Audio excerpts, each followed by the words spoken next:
Praise the lord. దేవునికి స్తోత్రాలు. నేను pastor Ratna Maitra from praise God ministry. ఈ రోజున యేసయ్య మన కోసం వాగ్దానాన్ని ఏర్పాటు చేశారో ఒకసారి చూద్దాము. ప్రకటన గ్రంథము 3వ అధ్యాయము 4వ వచనము. అయితే తమ వస్త్రములను అపవిత్రపరచుకొనని కొందరు సార్దీస్లో నీ యొద్ద ఉన్నారు. వారు అర్హులు కనుక తెల్లని వస్త్రమును ధరించుకొని నాతో కూడా సంచరించెదరు. Revelation chapter 3 verse 4. You have a few names even in Sardis who have not defiled their garments, and they shall walk with me in white, for they are worthy. దేవునికి స్తోత్రాలు.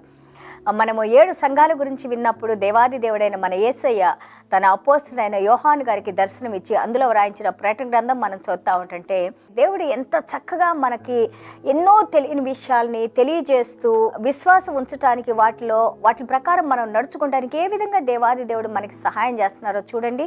7 సంఘాల గురించి రాస్తూ ఆ సంఘాల్లో జరిగిన ఆ యొక్క ఏదైతే వాళ్ళు చేయరాని కార్యాలు చేశారో అవి మనం చేయకూడదని, అలాగే వాళ్ళు ఏమి చేసి దేవుని మెప్పు పొందారో అవి మనం చేసినప్పుడు ఏ విధంగా దేవుని రాజ్యవారసులుగా దేవునిలో మనము ఆ యొక్క జీవించి ఉంటామో మన యేసయ్య మనకి తెలియజేస్తూ ఉన్నారు. ఇక్కడ సార్దీస్ అనే సంఘం గురించి మాట్లాడుతూ it's a dead church. Actually దేవుడు పిలుస్తారు దాన్ని. వాళ్ళు బ్రతికి ఉన్నా కానీ వాళ్ళు మరణించిన వారితో సమానం అంటారు. ఎందుకంటే వాళ్ళు ఆత్మలో మరణించి ఉన్నారు. ఈ రోజున మనం చాలామంది క్రిస్టియన్స్ని మనల్ని మనం ప్రశ్నించుకోవాలి. దేవుని తెలుసు అనుకున్న మనము, లేకపోతే దేవుని రాజ్య వారసులు అనుకున్న మనము, దేవుని రక్షణలోకి వచ్చిన మనము దేవునికి ఆ యొక్క విలువిచ్చి గౌరవాన్ని ఇచ్చి దేవుని ప్రేమిస్తూ ఉన్నామా? దేవుని ఆత్మలో మనం జీవిస్తున్నామా? దేవుని ఆత్మలో మనం నడుచుకుంటున్నామా? ఒకవేళ నడుచుకోకపోతే మన ఇష్ట ప్రకారంగా మన జీవితాన్ని జీవిస్తూ ఉంటుంటే దేవుడు మనల్ని ఇక్కడ ప్రశ్నించుకోమని దానిలో నుంచి మళ్ళీ కరెక్ట్ చేసుకొని నడవమని దేవుడు ఈ రోజున మనకి తెలియజేస్తున్నారు. Even though we are alive physically, మనం శారీరకంగా జీవించి ఉన్నా కానీ ఆత్మలో మనం జీవించి ఉన్నామా? సార్దీస్ వాళ్ళని దేవాది దేవుడు యేసయ్యమంటున్నారు, even though they are alive they are dead because the spirit is not in them. ఏదో జీవించి ఉన్నానని అనుకుంటున్నావు కానీ బట్ యు ఆర్ డెడ్ అని యేసయ్య అంటున్నారు. అలాగే బీ వాచ్ఫుల్, ఎక్కువగా ఉండండి, జాగ్రత్తగా ఉండండి.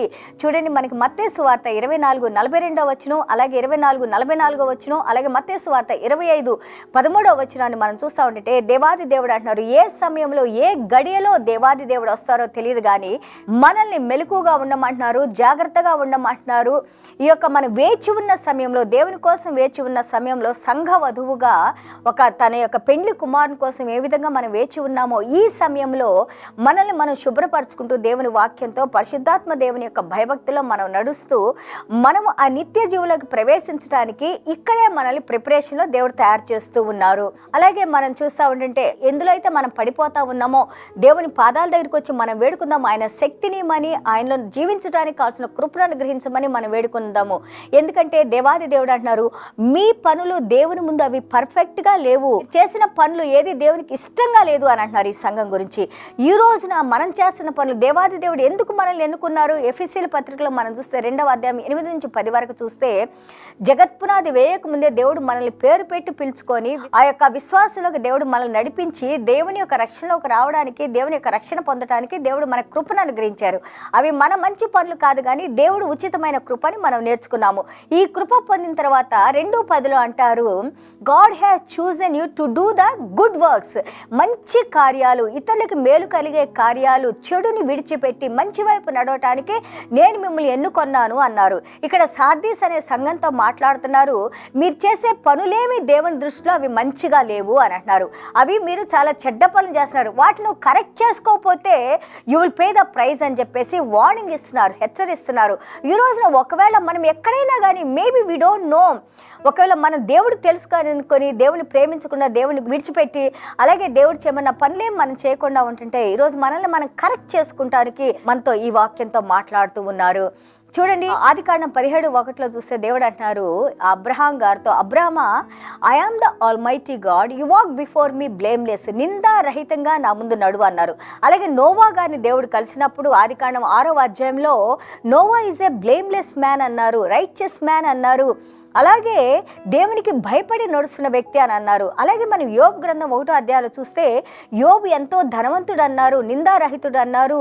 ఇంత ధనమున్నా కానీ ఆ యొక్క చెడుతనాన్ని విడిచిపెట్టి మంచి మార్గంలో నడుచుకున్న వ్యక్తి అని అన్నారు. ఈ రోజున దేవుడు నీ గురించి నా గురించి మాట్లాడేటప్పుడు మన పేర్లు జీవ గ్రంథంలో రాశారు. మన గురించి దేవుడు మాట్లాడేటప్పుడు ఈ మాటలే మాట్లాడాలి. బ్లేమ్లెస్ గా నడుస్తున్న సంఘం ఇది. అలాగే తప్పు చేయకుండా తప్పును కరెక్ట్ చేసుకొని మంచి మార్గంలో నడుస్తున్న నా బిడ్డలని దేవుడు మన గురించి సాక్ష్యం చెప్పే విధంగా ఉండాలి. అలాగే ఆ యొక్క మన పేర్లు రాసుకున్న దేవుడు మన గురించి ఆయన గర్వించే విధంగా ఉండాలి. కానీ మనం కింద పడిపోతూ ప్రతిరోజు ఎన్ని సంవత్సరాలైనా కానీ మార్పు లేని జీవితాలు మనం జీవిస్తూ ఉంటే అది దేవునికి సంతోషకరమైనది కాదని ఇక్కడ మనకు తెలియజేస్తూ ఉన్నారు. చూడండి, గలతీలు 5:9 మనం చూస్తుంటే ఇంత పెద్ద పిండిలో ఒక చిటికెడు మనం ఈస్ట్ వేస్తే ఏమైపోద్ది, అదంతా కూడా పులిసిపోయిద్ది. అలాగే ఇంత పెద్ద కుండడి పాలల్లో మనము ఒక చిన్నది ఏదైనా వెనిగర్ లాంటిది వేసామనుకో ఏమవుతాయి, మొత్తం కూడా ఇరిగిపోతాయి. అలాగే నువ్వు ఎంత పరిశుద్ధంగా ఉండి నువ్వు జీవిస్తూ ఉన్నప్పుడు, నీలో పాపం చేయనప్పుడు ఈ పరిశుద్ధతలోంచి ఏమైంది, పాపం మనల్ని ఏం చేస్తుంది, అది మరణం వైపు దారితీస్తూ ఉంటుంది. కాబట్టి మనకు 1 యోహాను 2వ అధ్యాయం 1వ వచనంలో దేవాది దేవుడు అంటారు, మనకు ఒక న్యాయాధిపతిగా ఆయన మన కోసం ప్రార్థన చేస్తూ ఉన్నారు. దివారాత్రులు నీ కోసం నా కోసం యేసయ్య ప్రార్థన చేస్తూ ఉన్నారు. మనకి యేసయ్య పరిశుద్ధ రక్తం మనకి అవైలబిలిటీ ఉంది. దేవునికి స్తోత్రాలు. మనం కృపా సమయంలో ఉన్నాము. తండ్రి, నా పాపాలను మీరు క్షమించడని ప్రతిరోజు ఒక విశ్వాసి దేవుని యొక్క పరిశుద్ధ రక్తంతో కడిగి మన శుద్ధీకరించమని ఆయన వాక్యంతో మనకి ఆ యొక్క శుద్ధీకరణ చేయమని మనం వేడుకున్నప్పుడు మన పాపాలు క్షమించి మనల్ని పరిశుద్ధులుగా చేసి మనం చేసే పనుల్ని దేవుడు మెచ్చుకొని మనకి బహుమతి ఇచ్చే దేవునిగా మనం చూస్తూ ఉన్నాము. Believe in God and receive the Holy Spirit and do the works of God. మనం జేసీ అందు విశ్వాసం ఉంచాలి. అలాగే పరిశుద్ధాత్మ దేవుడు అనే ఆత్మ వరాన్ని మనం పొందాలి. అప్పుడు మనం చేసే పనులు పర్ఫెక్ట్గా చేయడానికి పరిశుద్ధాత్మ దేవుడు సహాయం చేస్తూ ఉంటారు. అండ్ ఆల్సో గ్రేట్ ఫెయిత్, మనకి విశ్వాసం మామూలు విశ్వాసం కదా, యేసయ్యలో గొప్ప విశ్వాసం కలిగి ఉండాలి. అప్పుడు మనం గొప్ప కార్యాలు చేయడానికి దేవుని వాక్యం మనకి సహాయం చేస్తూ నడిపిస్తూ ఉంటుంది. ఈ రోజున మనము దేవుని పాదాల దగ్గర వేడుకుందాం, పశ్చాత్తాపడి. ఎందుకంటే యేసయ్య కనికరం కలిగిన దేవుడు, మనల్ని ప్రేమించే దేవుడు, మనకి సహాయం చేసే దేవుడు మనతో ఉన్నారు. ఈ కృప, ఈ సహాయం దేవుడు మనకు అనుగ్రహించాలని చిన్న ప్రార్థన చేసుకుందాం.